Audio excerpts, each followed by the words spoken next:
चंद्रमा उसी जल में प्रतिबिंबित होता है जो जल शांत स्थिर। यही तो समस्या होती है मन की। मन कभी भी शांत नहीं हो पाता, स्थिर नहीं रह पाता। जहां शांति नहीं वहां कुछ भी नहीं रुकता। समुद्र की लहरों की भांति विचारों का उपद्रव मन को निरंतर स्थिर रखता। कुछ भी सुनने और समझने के लिए मन का मौन रहना आवश्यक है, किंतु मन मौन रहना नहीं जानता। वो तो निरंतर कुछ ना कुछ कहता रहता, प्रतिपद शब्दों का आक्रमण चलता रहता है मन पर। और यही आक्रमण है जिसके कारण व्यक्ति कभी भी शब्दों के परे नहीं जा पाता। जहां जीवन की सत्यता का बोध उसकी प्रतीक्षा कर रहा होता।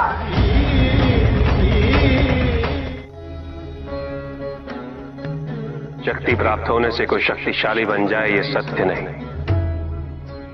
शक्ति का सम्मान व वहन करने की क्षमता होनी चाहिए, और यह क्षमता किसी वरदान से प्राप्त नहीं होती। ये तो हमारे भीतर ही विकसित होती है।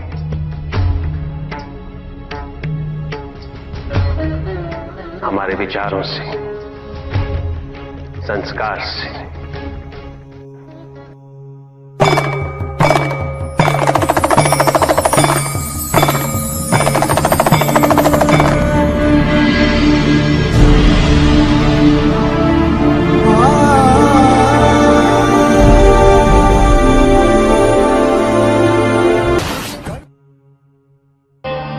क्योंकि धन मूल आवश्यकताओं को पूरा करने में सहायक होता है, किंतु जब कोई व्यक्ति इच्छाओं को आवश्यकता समझने लगे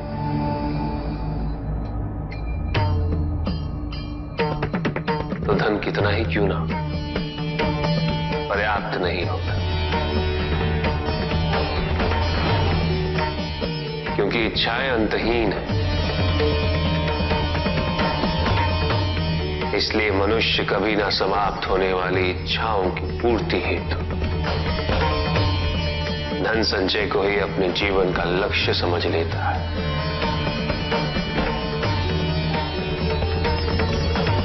वो लोभी बन जाता है।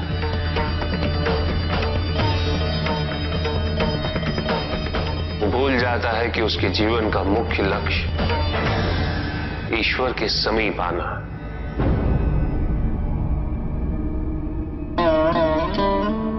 ऐसे लोभी व्यक्तियों को अपनी मृत्यु के समय भी यही दुख रहता है कि उन्होंने क्या कुछ नहीं पाया, क्या शेष रह गया। ऐसे समय में वो एक क्षण के लिए भी ईश्वर का स्मरण नहीं करते। अपने जीवन की निरर्थकता और व्यर्थता का बोध नहीं होता।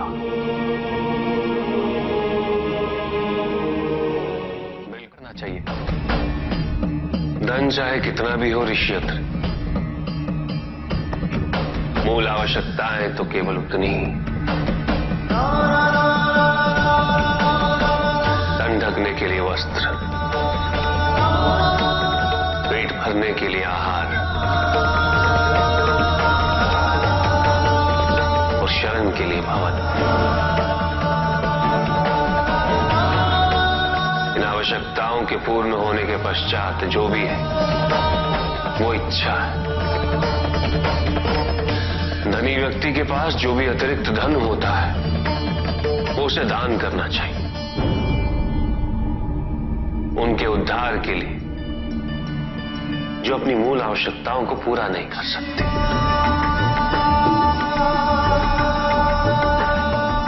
ऐसा करने से संसार में समानता होगी, द्वेष नहीं होगा, सद्भावना बनी रहेगी।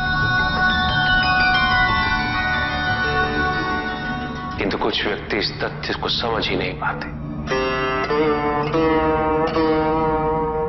उन्हें अपने एकत्रित किए हुए धन से इतना मोह हो जाता है कि वो उसका एक अंश भी किसी और को नहीं देना चाहते।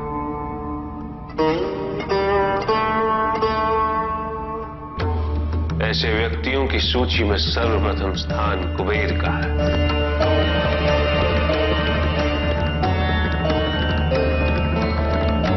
इस संसार में सबसे अधिक धन उन्हीं के। शक्तिशाली बनना अत्यंत कठिन है, किंतु उससे भी कठिन होता है शक्तिशाली बने रहना। और इसके लिए आवश्यक है कि हम शक्तियों से प्राप्त हुए उत्तरदायित्व का सम्मान करें।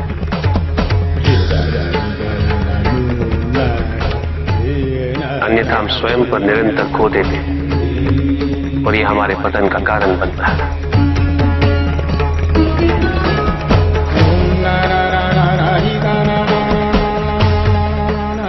युद्ध में की गई भूल और उपलब्धियों से कुछ न कुछ सीखना आवश्यक है कार्तिक।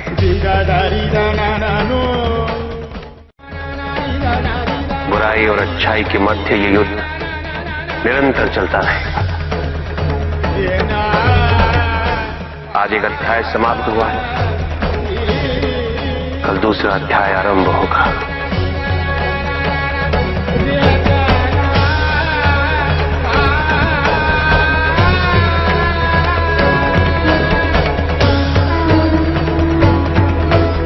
जब तक इस समस्त संसार में बुराई है तो अच्छाई भी होगी, किंतु अच्छाई और बुराई के युद्ध में जीत सदैव अच्छाई की ही होगी। आध्यात्मिक कार्य के लिए शरीर को, सीमाओं को और अहम को तोड़ना और उसे पार करना।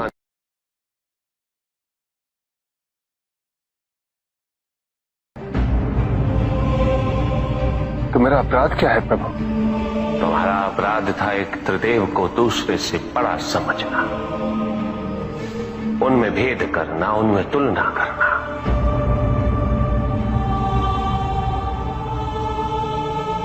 यही थी तुम्हारी भूल। तुम ये समझने में असफल रहे कि त्रिदेव तो एक है, समकक्ष, कोई भी किसी से बड़ा नहीं और कोई किसी से छोटा नहीं, कोई भी किसी से अधिक महत्वपूर्ण नहीं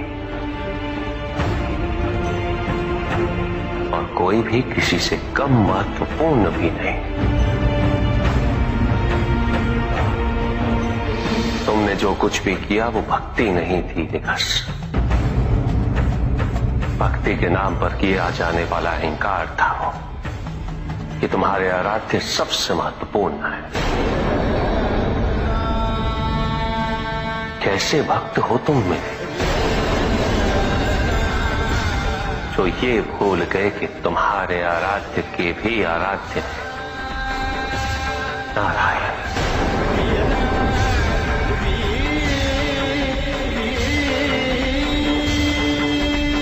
भक्त यदि सच्चा तो उसके पास अपने आराध्य को पाने के अतिरिक्त ये सोचने का समय ही कहां होता है कि उसके आराध्य से महत्वपूर्ण भी कोई है या नहीं। वो तो प्रतिपल अपना ध्यान केवल अपने आराध्य पर ही स्थिर रखता है, और जब ऐसा होता है निकस तो ना तुलना होती है, ना प्रतिस्पर्धा होती है, और ना ही किसी प्रकार की कोई ईर्ष्या होती है। बात तो केवल आनंद की अनुभूति ही विद्यमान होती है।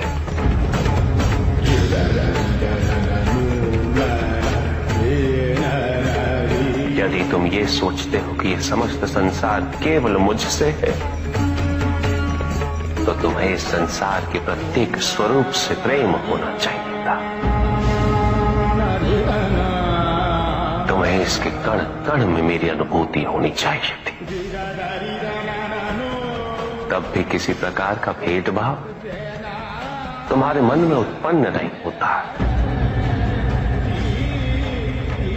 किंतु तुमने ये प्रमाणित कर दिया निकास कि अपने आराध्य के प्रति तुम्हारी भक्ति वो भी अधूरी थी, अपूर्ण थी।